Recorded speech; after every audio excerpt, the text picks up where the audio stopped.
Olá, sejam muito bem-vindos ao IHUcast, o podcast do Instituto Humanitas Unicinos, que nesta versão traz no formato de áudio os destaques da semana.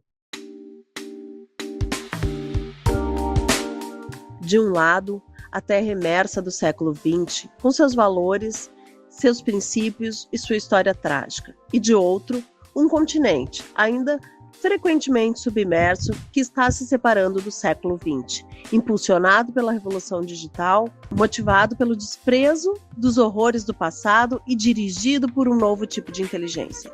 Onde a fratura ocorre, a terra treme. O século XX não cede e o novo continente continua a se rasgar. Não tenho grandes dúvidas sobre como isso terminará. O século XX irá à deriva, um continente quase desabitado, destinado a ser estudado em livros e museus.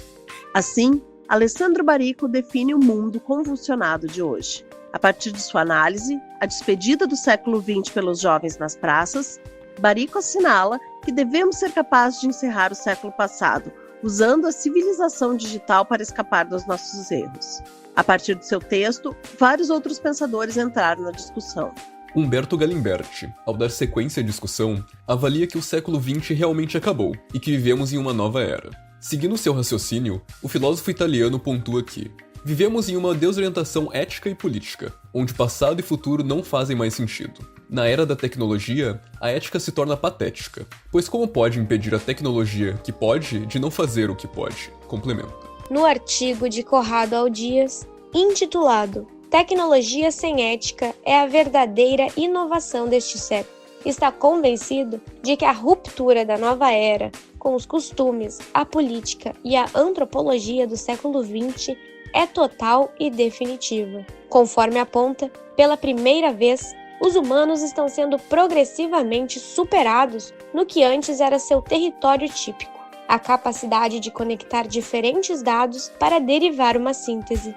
Em sua análise, a situação é ainda pior, porque a tecnologia faz tudo isso sozinha, sem o indispensável apoio da ética.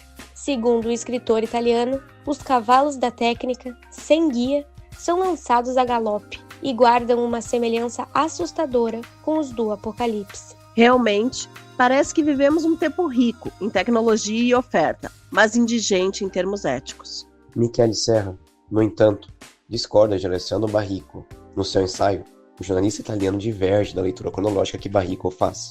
Serra sinaliza que as regras atuais parecem bem dominadas por poucos e suportadas por muitos. Portanto, o problema é sempre o mesmo, e ao longo dos séculos mudou apenas de forma.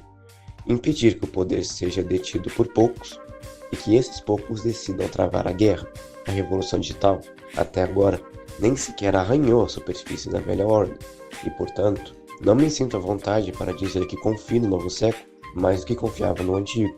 Stefano Massini, escritor e dramaturgo italiano, entrou no diálogo afirmando que as rédeas do cavalo não estão mais em nossas mãos. Estamos ultrapassados e acabados, transformados em uma periferia barulhenta do mundo que delira com frenesis microscópicos de identidade, sem sequer perceber que nossa própria centralidade ocidental está à beira da extinção irrevogável, esmagada por uma supremacia numérica que desloca o centro de gravidade para outro lugar. Nós preenchemos os quadros para Gaza e Baricco está certo em ver isso como um sinal de uma tendência e não como um choque.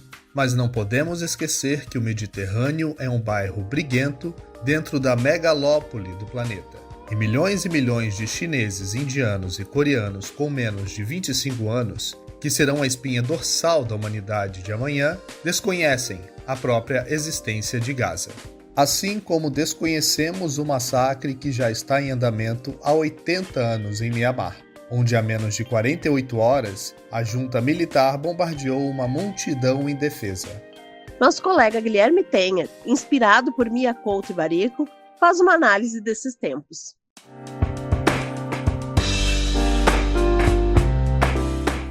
Gaza provoca nos colonizadores uma agrafia, ou a cegueira do rio, doença social e metafísica do romance homônimo de Mia Couto, a perda da capacidade de se identificar, de reconhecer o outro e, sobretudo, de ler o mundo. Quando Máximo Cacciari analisa o esvaziamento de palavras como paz, Umberto Galimberti alerta que a era da tecnologia apagou a história e a memória, e Alessandro Baricco se despede do século XX e anuncia uma ruptura entre esse mundo moribundo e um novo continente, podemos identificar sintomas de um modo de viver que já não encontra terrenos férteis nem corações saudáveis. As novas gerações nos mostraram que a conquista desse continente que se avulta passa pelo mar virtual da revolução digital. Essa revolução, cheia de atavismos do mundo moribundo, também necessita de uma subversão, uma revolução. O digital é uma entidade da razão instrumental, e muitos de seus usos se adaptaram a vieses neoliberais. Competitividade, desempenho, otimização são alguns exemplos de dispositivos sociotecnológicos que, na avaliação de Byung-Chul Han, dificultam o encerramento, a conclusão. A produtividade, o progresso, o avanço indiscriminado são inquestionáveis, e é por isso que o mundo segue, mesmo com Gazas, Sudões e Ucrânias em chamas. Para navegar os mares da revolução digital e conquistar o novo continente, processos de individualização, militarização, segregações, por exemplo, precisam ser concluídos, interrompidos. Eles são sintomas da agrafia.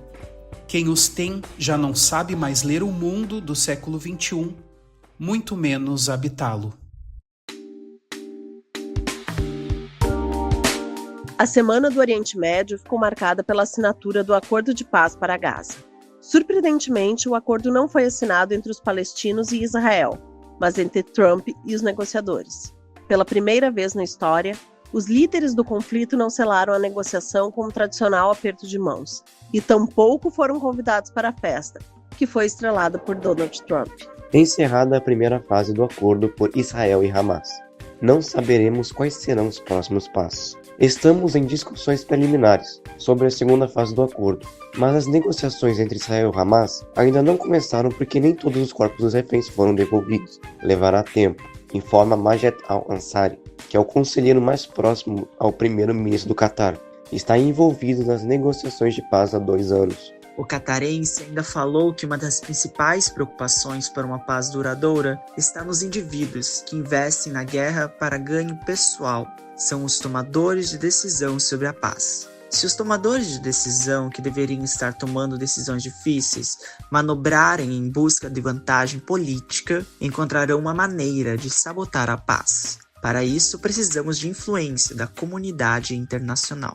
Agora, deixamos as burocracias do plano colonial preparado para Gaza para falar da dor que percorre o Oriente Médio.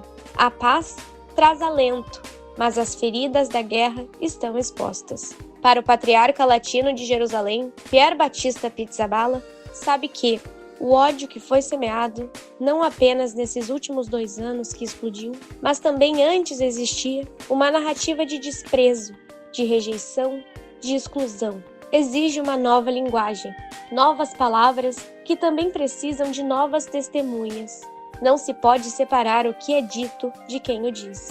Assim, na visão do cardeal, precisamos de novos rostos que nos ajudem a pensar de forma diferente. Das feridas abertas, talvez uma das mais cruéis esteja representada nos rostos das crianças sobreviventes. Muitas delas mutiladas e outras tantas órfãs de qualquer membro da família. São mais de 53 mil crianças que perderam o pai ou a mãe e outras mais de 2 mil que perderam todos os familiares. Gravemente feridas ou a esmo pelas ruas. Assim outras tantas estão.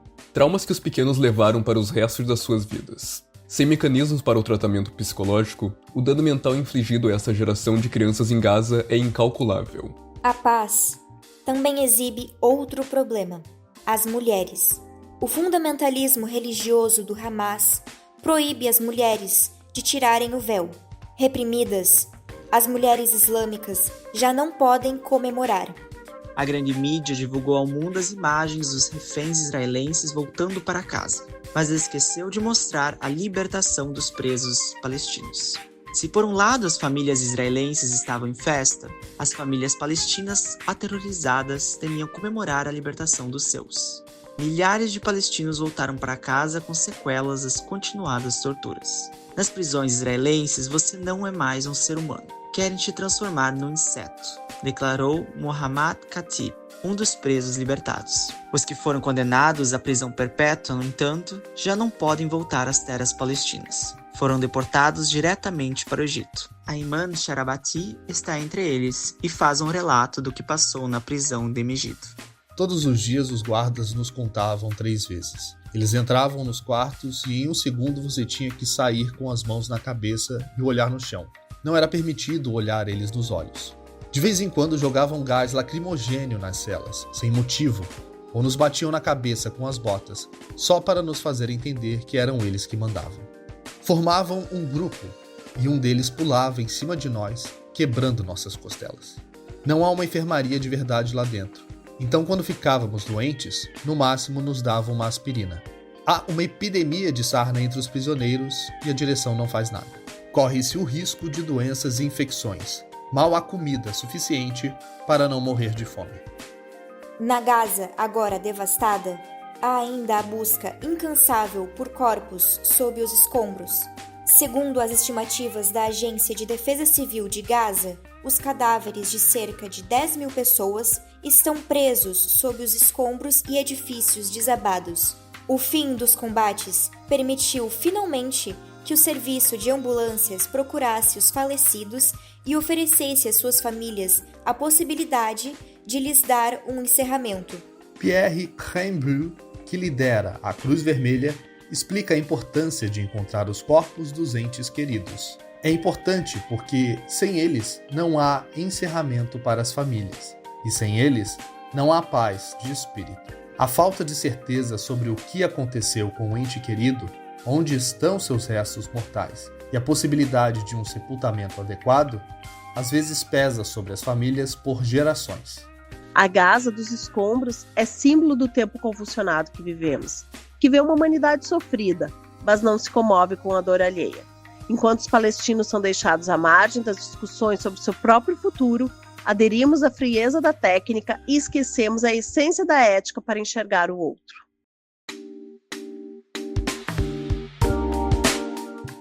Do Oriente Médio, direto para a América Latina fraturada. Estamos vendo, no Mar do Caribe, a mobilização de 10 mil soldados norte-americanos após Donald Trump autorizar ataques dentro da Venezuela.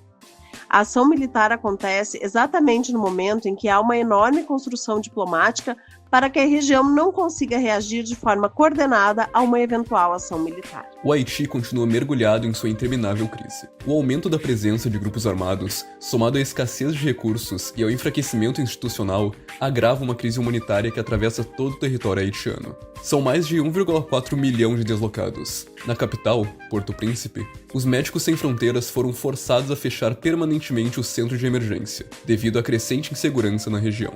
Em Cuba, os problemas de infraestrutura decorrentes dos anos de embargo, que pioraram depois que Trump assumiu a presidência, estão se refletindo na saúde das pessoas. Hoje, sabe-se que a dengue e a febre Orpush estão presentes em pelo menos 12 províncias do país, enquanto a chikungunya está presente em cerca de 8, segundo os dados oficiais. No Peru, os protestos derrubaram Dina Boluarte. Lá os jovens estão nas ruas reivindicando mudanças no governo. No Chile, a democracia balança e traz de volta o fantasma do Pinochet, assombra com a possível volta da direita ao poder. No Equador, uma perspectiva da diáspora sobre a história recente está marcada pelo aumento da violência, pelo autoritarismo da extrema-direita no poder e pela resistência indígena. Há mais de 20 dias, o país está parado por uma mobilização contra a exploração de combustíveis fósseis. O principal ator político do país é o movimento indígena, que é e tem sido um símbolo de luta em toda a América Latina e no mundo. Já para os nossos vizinhos argentinos, a vassalagem é intrínseca ao governo de Javier Milei. O socorro financeiro de Trump e do FMI tem objetivos claros: sustentar Milei e seu projeto até as eleições, fazer de Buenos Aires a fortaleza de Washington na América Latina e contrapor-se à presença chinesa.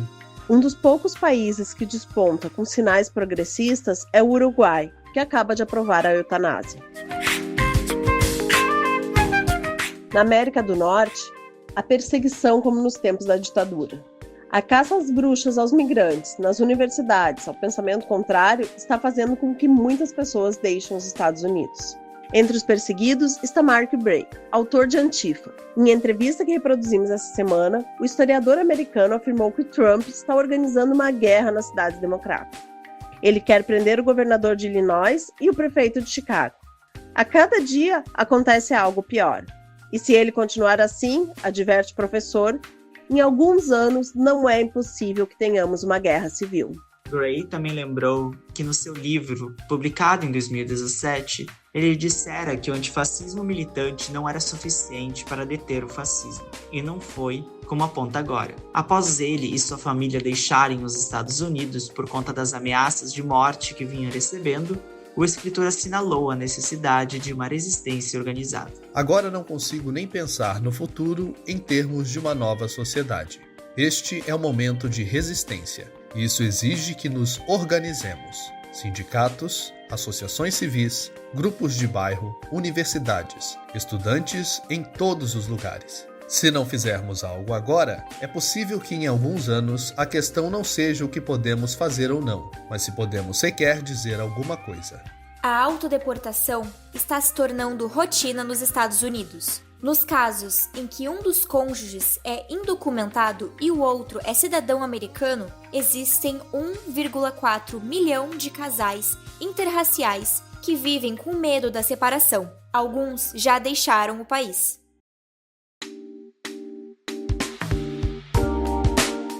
O planeta está à beira de um abismo imprevisível. O alerta foi dado por 160 cientistas de 23 países no relatório global dos pontos de não retorno. O limiar de 1,5 graus Celsius do aquecimento global pode muito bem ser a gota da água das demais. Cruzamos essa temperatura fatídica pela primeira vez em 2024, temporariamente, e devemos, com toda probabilidade, cruzá-la definitivamente dentro de alguns anos, advertem os pesquisadores, com o risco de efeitos em cascata por todo o planeta. Estamos, portanto, entrando na era dos pontos de não retorno. A desaparição massiva dos recifes de corais é o primeiro ponto de não retorno do planeta, apontou o relatório dos cientistas. Ainda não é possível saber quando um deles vai disparar um efeito dominó em catástrofes e desastres irreversíveis. Para Carlos Nobre, cientista brasileiro, se passarmos de 1,5 graus Celsius, vamos perder 70% da Amazônia e descongelar o permafrost, liberando o gás metano 30 vezes mais potente. O que a ciência mostra com clareza é que se a gente não rapidamente reduzir e deixar 1,5, a gente chega em 2050, se a gente só for zerar as emissões líquidas em 2050, a gente passará de 2 graus. Alguns estudos mostram que pode chegar até 2,5 graus. 2,5 graus faz com que a gente estava falando, né? Eu falei do ponto de não retorno da Amazônia. A gente vai perder. Vai começar, passa em 2050, até 2100, a gente perde 70% da Amazônia. Nós vamos descongelar o solo congelado da Sibéria, norte do Canadá, norte do Alasca, chamado permafrost. Já começou a descongelar. Tem uma gigantesca quantidade de metano congelado nesse solo. O metano é 28, 30 vezes mais poderoso que o gás carbônico para reter o calor, o efeito estufa. Os estudos mostram que se a temperatura chegar a 2 graus, até 2100, nós vamos liberar mais de 200 bilhões de toneladas desses gases do solo congelado. E uma série de outros pontos de não retorno, além de extinção dos recifes de corais. O uso de combustíveis fósseis, aliado às queimadas e a perda da capacidade de absorção das florestas e do oceano, fizeram as concentrações de dióxido de carbono atingirem um aumento sem precedentes no ano passado, o mais alto desde o início das medições diretas modernas em 1957. O nível de dióxido de carbono está em níveis recordes. e teríamos que voltar milhares de anos para encontrar um acúmulo semelhante no ar. É nesse cenário de colapso ambiental que os parlamentares se articulam para derrubar vetos de Lula ao PL da devastação. A derrubada dos vetos de Lula e o retorno do texto original, aprovado em plena madrugada na Câmara, às vésperas do recesso parlamentar, tem apoio de deputados e senadores da base governista. Os vetos tornaram um projeto horroroso em apenas muito ruim, como mostraram especialistas e organizações da sociedade civil. Mas, para a bancada da destruição, quanto pior, melhor. Ainda mais se for a poucos dias da COP30, a primeira conferência do clima a acontecer na Amazônia. Gabriel Vilardi, qual a tua avaliação?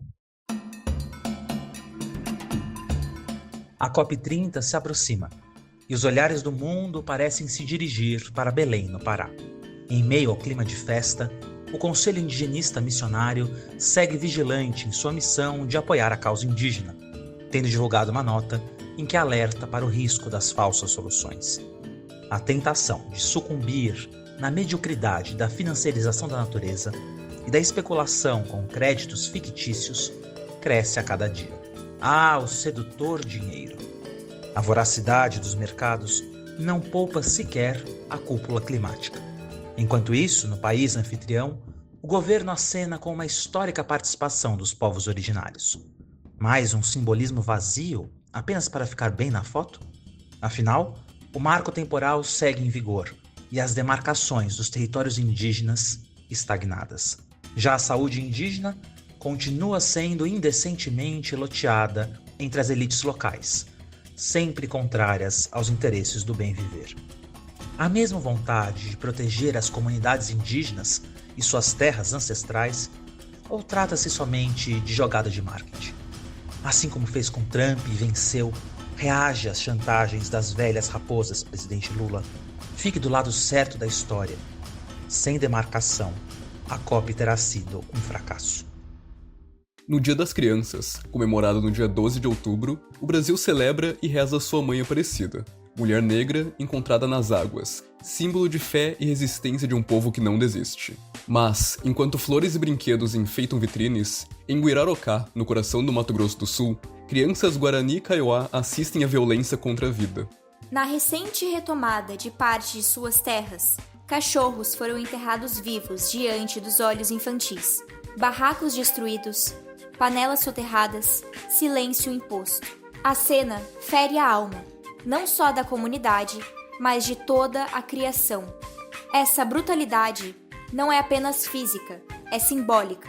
É o gesto de uma sociedade que perdeu o sentido do sagrado, que ensina às crianças o medo, a impotência e o horror, quando deveria mostrar-lhes a ternura e a justiça. Esses relatos estão no texto da irmã Maria Câmara, do CIMI Mato Grosso do Sul. A violência contra crianças indígenas é generalizada.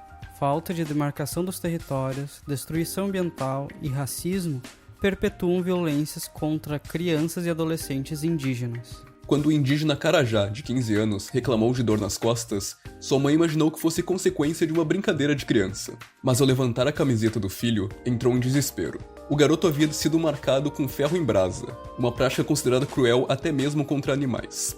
O crime foi registrado em abril, na ilha do Bananal, no Tocantins. Em outubro de 2024, um caso semelhante aconteceu na mesma ilha. Uma criança de 6 anos foi marcada no braço. Os conflitos se acentuaram, segundo o CIMI, com um marco temporal, que restringe o direito dos povos indígenas às terras ocupadas na data da promulgação da Constituição. Embora o Supremo Tribunal Federal tenha considerado inconstitucional, o Congresso aprovou uma lei restabelecendo a tese. Em 2024, o CIMI contabilizou a morte de 922 crianças indígenas de 0 a 4 anos, sendo 497 por causas evitáveis. Essa foi mais uma edição dos destaques da semana no IHUcast. A produção, apresentação e direção foram comigo, Cristina Guerini. Edição e locução de Lucas Chardon. Ainda contamos com a colaboração das colegas Lauren Palma e Mônica Lima, e dos colegas Alexandre Francisco, Christian Padilha, Gabriel Vilardi, Guilherme Tenher, Matheus Dias e Matias Lengert.